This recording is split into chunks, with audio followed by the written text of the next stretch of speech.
You're listening to Talk Commerce. Subscribe and download at talk-commerce.com. Welcome to this episode of Talk Commerce. Today I have Bryan Clayton. He is the founder of GreenPal. Bryan, go ahead, introduce yourself, tell us your day-to-day role, and maybe one of your passions in life. Awesome. Well, thanks for having me on your show, Brent. It's great to be here. I am CEO, co-founder of GreenPal. GreenPal is an online marketplace. It's an app that works like Instacart or DoorDash or Uber, but for lawn care services. So if you need to get grass cutting done, rather than calling all over the place, you just download GreenPal, pop your address in, and somebody comes and takes care of it for you. GreenPal is a 10-year overnight success. My co-founders and I have been at this for a little over a decade, and now we're nationwide in the United States with several 100,000 people using the app to get their lawn mowed.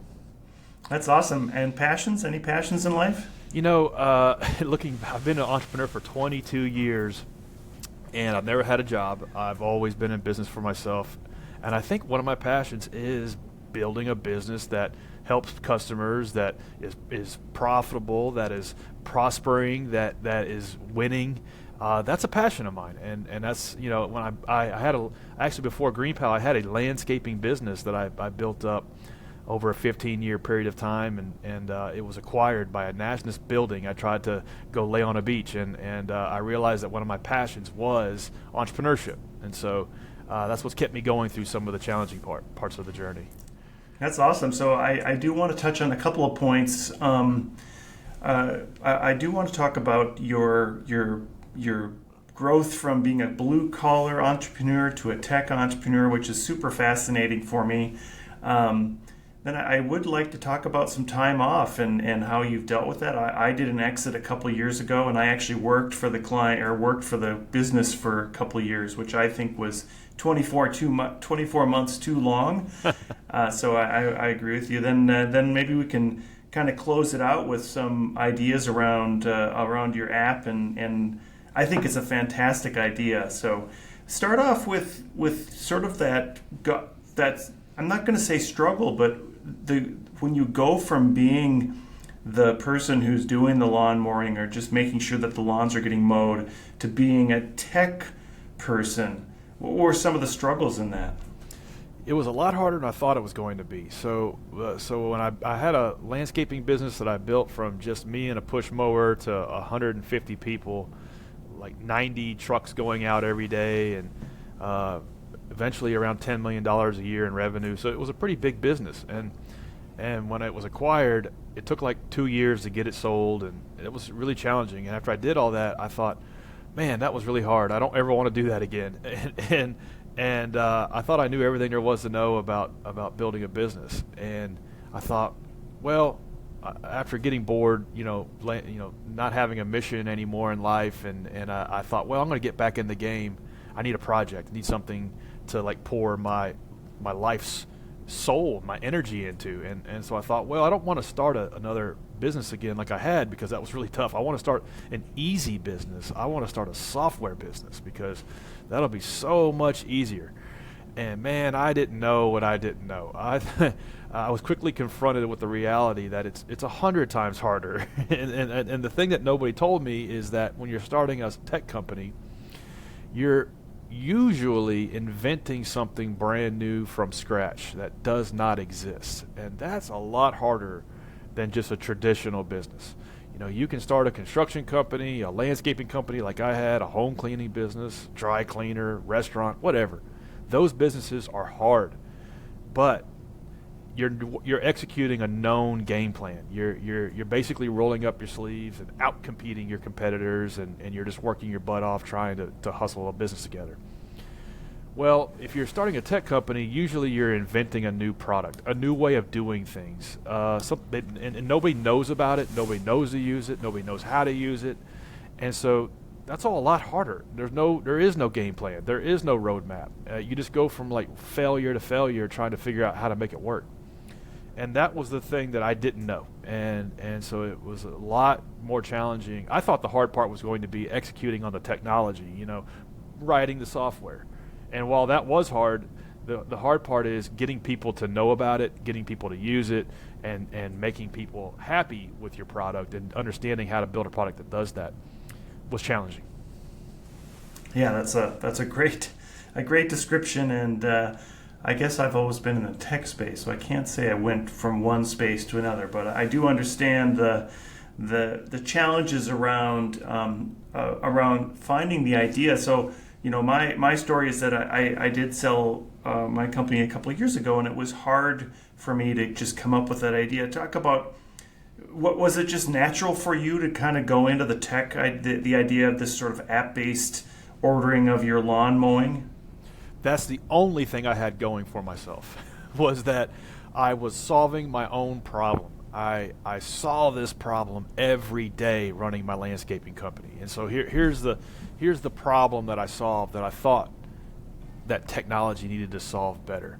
If you're a homeowner or you rent a home and you need to get a basic lawn mowing service, it's actually like pulling teeth to get somebody to come out and just do the chore for you. You wouldn't think it is, but it actually is a pain in the neck, because the companies you want to work with don't have any sort of online presence. They don't have a receptionist. It's really hard to get them on the phone. And then like, the reality is, nobody teaches any of us how to run a small business. And so then you as the consumer are kind of teaching these people how to run a business, what it means to show up on time, what it means to like bill the actual correct amount that you're supposed to get paid. Like, these simple things make it difficult for a consumer to just get this chore done. And I knew that a platform could kind of modulate this whole experience from end to end and make it smoother and make it more seamless. And I saw this every day. My company, as we grew, no longer did residential services. We only did commercial services. So we did office parks, apartments, shopping centers, banks, things like that. But still, we would get 70 or 80 people a day call our front office begging us, like, hey, will you come out and mow our yard? And we would have to tell them that, we don't do that, but we would try to be helpful still and refer them. Okay, here's 4 or 5 smaller providers that do. So in effect, we were kind of this connector service. And so when I sold the company, I thought, an app should exist to solve that problem. The demand is there. People want to get this chore done. Their supply is there. The suppliers are begging for this work, but it's hard for them to be discovered. It's hard for them to build up a reputation and have that be accumulated in one place.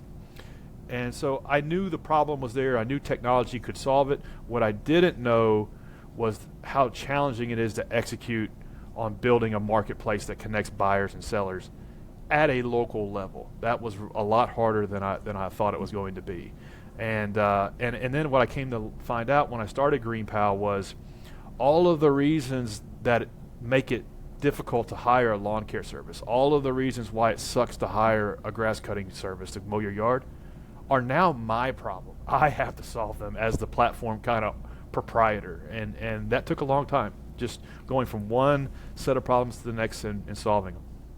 Yeah, I have to believe that in this climate anyways, it's harder to get the people to do the work than it is to find the people who need the work done. Is it just make it that much more difficult for you to go out and find, you're going to have to find vendors to be part of the ecosystem, right? So explain it about the back end part of it, where you have to get enough providers to help people. It's a great question.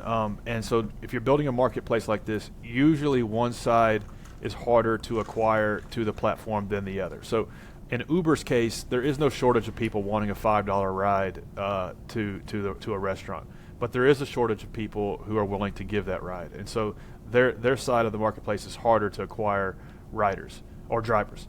In our side, it's about 60-40 in terms of consumers are usually the harder to get to let them know about the platform and to acquire them. But vendors, it's hard acquiring good ones. And so there's no shortage of people who want to hustle up, $100 a day mowing yards. But there is a shortage of people who take the business seriously, that know what it means to show up on time and do a good job. And so it's our platform's job to screen out the business owners that just aren't taking this business seriously, and to promote the ones that are good. So if you get 10 vendors that sign up on GreenPal, usually 1 or 2 end up making the cut, so to speak, and end up doing well on the platform and end up pleasing people in such a way that they then get promoted on the platform. Usually we expel and demote 80 or 90% of suppliers who think they want to be in the lawn mowing business.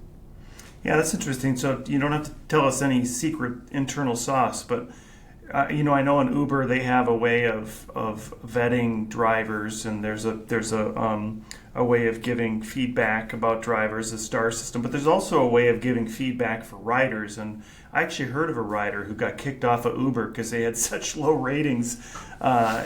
Is it similar in your industry, in this industry, that you have obviously you have the customers who are giving feedback on the performance of the lawnmowers or of the vendors, and is there anything else that kind of fits into that from a performance standpoint?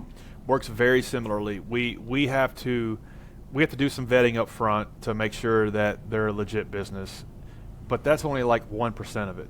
The rest happens on the platform in terms of we're always measuring their performance. How often do they show up on the day they're supposed to and actually complete the transaction for the customer on the day that they requested it? And then we score that. We give them a reliability rating. And then we also measure how often do they get booked for a second, third, and fourth visit. Because in lawn mowing, you mow it today, it's still going to need it 7 or 8 days later. So if they did a good job, you're just going to naturally book them for the rest of the season. So we measure that. And then with those two metrics, we're able to discern, okay, these providers are solid. They're making a lot of people happy. These ones are not so good, so let's not show them as many opportunities. And these ones are terrible. Let's just sideline them from the platform. And we do that on a rolling basis to figure out who's good and who's not. And then we also have your standard 5-star rating, and that helps.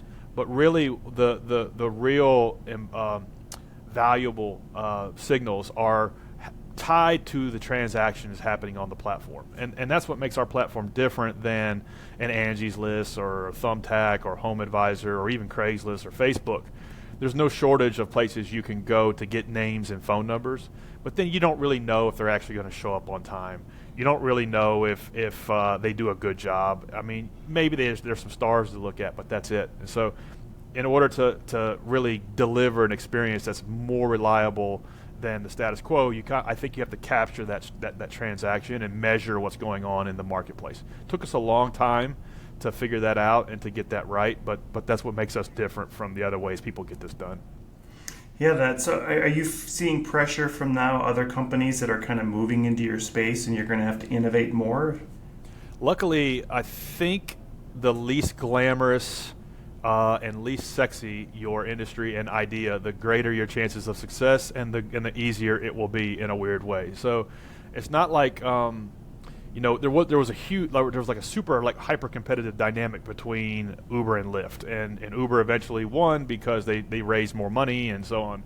Our industry is not like that. It's not like anybody's going to pull the rug out from under us. Even though we're doing around $30 million a year in revenue, we're still like a drop in the bucket for how much lawns or how much grass is getting cut and how many lawns out there that are still getting mowed. It's a $99 billion industry in the United States, and so we got a lot of white space, a long way to go. And there's one other platform that operates similar to us, but not quite the same. But most everybody else has either been acquired or gone out of business in the last 10 years. Now coming out of 2013, 14, 15, there was a tidal wave of money that got thrown at Uber for X ideas. So there was Uber for home cleaning, Uber for laundry service, Uber for valet parking, you name it. And 9 out of 10 of those businesses went out of business because I think venture capital was like putting rocket fuel in a Toyota Camry. It just wasn't sustainable, and they flamed out pretty quick. That's one reason why we didn't raise venture capital. We kind of observed this going on, and we were like, we're just going to build a business that we can fund off of its own revenues. Yeah, so tell us a little bit about yourself and how has it been easier for you to move into this space because you don't have a lot of technical baggage. I'm assuming now you have some technical knowledge and baggage that you're kind of carrying forward, but has it been easier for you because you had a real raw understanding of the industry and then you can just implement some of those things and then you just looked for a technical solution to solve it? It's a really good observation. On the one hand, I think Bill Gates once said, "I would rather teach an engineer sales than teach a sales guy engineering," and so there's that. And so I think if you are an engineer, you are a builder. For you to go learn an industry, and I think that can be deadly.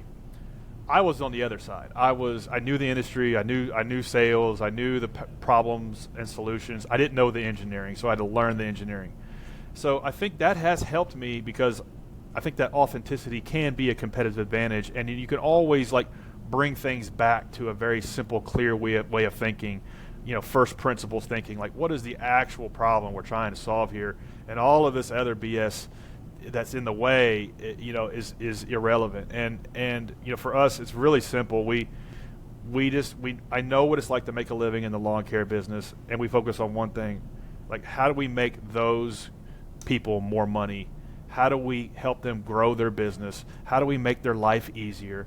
How do we get them more customers quicker? How do we solve problems in their daily life? Because I've experienced those problems, and then everything else from that point out takes care of itself. Customers get mowed on the day they're supposed to. They do a good job. There's like 5 bids in 60 seconds when they sign up. If we can make vendors more money, all of these other things take care of themselves. And so, because I lived the life of waking up at 4 o'clock in the morning and sharpening lawn mowing blades and scraping a lawnmower deck before the sun comes up, and then mowing grass all day until like 8:30 at night, coming home and just like passing out on the carpet in my living room because I was so tired, and I didn't want to do bookkeeping and invoicing and stuff. So I have the scars around that we're always able to orient around what we're working on around solving problems for that person. So I think for me it has been helpful. But sometimes I wonder. I still think maybe if you're a builder, you're an engineer, it can be easier to learn the sales and the business side. I have to ask, because you mentioned white space, and I live in Minnesota, and you know where I'm going now, because we only have lawn mowing half the season, right? And for the other half of the season, we have a very robust snow plowing industry that most of the lawn care businesses do in the winter, but it's obviously not as regular as mowing lawns. We don't even see the grass for 3 or 4 months. Totally. Our grass is covered in a couple inches of snow. Totally, yeah. It's a dynamic of the industry. It's very seasonal, especially up north. And so, we actually did bolt-on snow removal about 2 years ago, and it was one of those things we did.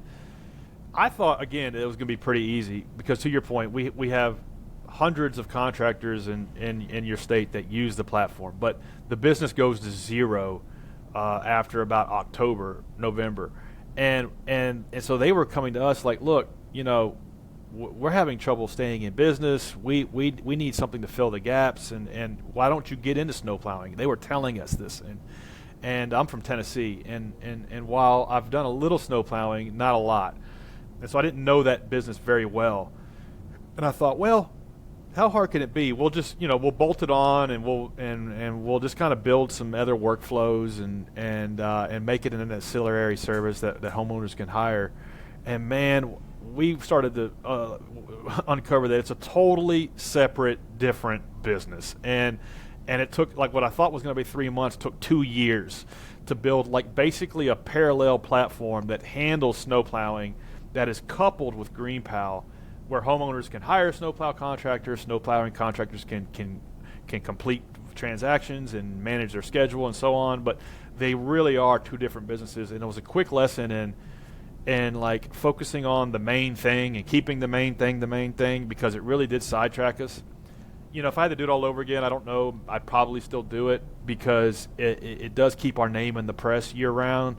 USA Today mentioned us last year, where it was like, we got a big storm coming in. You can use GreenPal to push a button and get a snow plowing contractor. So that's great for the overall platform, and that's great for marketing. That's great for our user acquisition strategy. But we don't make a whole lot of money on it. It distracted us for 2 years building this thing out. So it's tough. It was a hard lesson in like your core competencies and not trying to go after every opportunity that might seem like a good opportunity. It was a painful lesson that I had to relearn. Yeah, I mean, it's a really good illustration of what we call a shiny object in an entrepreneurial organization, or EOS. There's a concept of the shiny object, and it takes you away from your core. Exactly. I think in your case, this seems, especially for the northern businesses, they have to figure out either they're not going to work for half the winter, or they're going to do something different. Totally.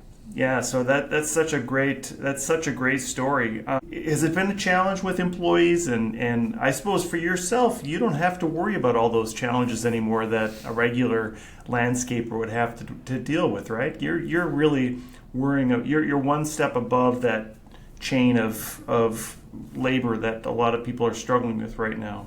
Well, so our internal team is a little over 40 people, and so managing engineers, designers, content creators is very different than my former life of managing laborers and managers of laborers. It's two different worlds. Even though they're both businesses, they're really two different worlds. And so, to your point, one of the hardest challenges of running my first company, to 150 people, was managing of that labor, the unit economics of what it costs to put that labor hour into the market, and how much you could charge, and how much the overhead was, and keeping a margin there.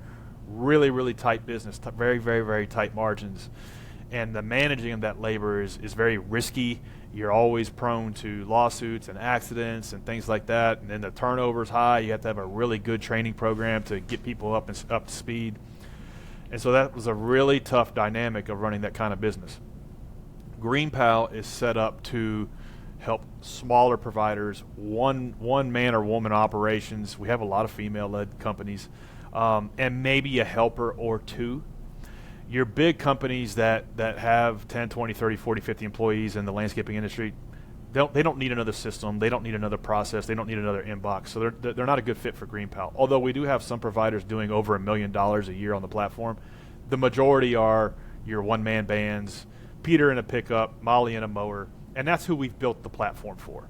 So in a way, we kind of add more pressure onto the industry in a sense of, if I'm a technician, why am I going to come and run a crew for a big landscaping company, or work on a crew making $18, $20, $25 an hour, when I can just go buy a $1,000 lawnmower, plug in the GreenPal, and make $100 an hour? And so we really want to help more people get into the business as sole proprietors, and then connect them with homeowners that need their services very, very quickly and easily. Because as a homeowner, you want to work with that proprietor. You want to work with the solo entrepreneur that is working for themselves, because they do a better job, they care more. You don't want to work for you don't want to hire some outfit that's got like 20 employees and you don't know, like they could have just gotten out of jail or something like that. And so that's how we're set up. And we're hoping to accelerate kind of this shift in people working for themselves, people in the gig economy, people having more agency over their life. We're hoping to accelerate that trend in some little way in this industry. I just want to make one comment on timing, and it seemed like every time I would do a podcast and the windows are open is exactly when the lawn care people would show up with their power blowers right outside the windows. There must be some connection that they make with that, and they just know, this guy's doing a podcast. Let's make sure we show up with the power blowers right now. We always know. Let me sing you the song of our people. Brian, as I close out, I give everybody an opportunity to do a shameless plug about whatever you'd like. What would you like to plug today? Anybody out there hustling up their business, building their business, you don't have time to mow your yard, so just go to GreenPal and you'll get free quotes and hire somebody to take care of it for you. Yeah, and I have to say that I just love this solution, and I do like what you said earlier about targeting that solopreneur, because I do feel as though, especially in this business, and I've never been in the lawn care business, but I have to imagine that it is difficult to run it on your own and also find customers, and it sort of jump starts the ability for a person, like you said, to get a mower, a riding mower, whatever it is, and allow them to be in business quickly. Exactly. That's why I get out of bed every morning. That's my passion. That's awesome. Bryan Clayton, founder of GreenPal, thank you so much for being here today. Brent, thanks for having me on. I enjoyed it. Talk Commerce is a production of Content Basis LLC. For more creative content, go to contentbasis.io.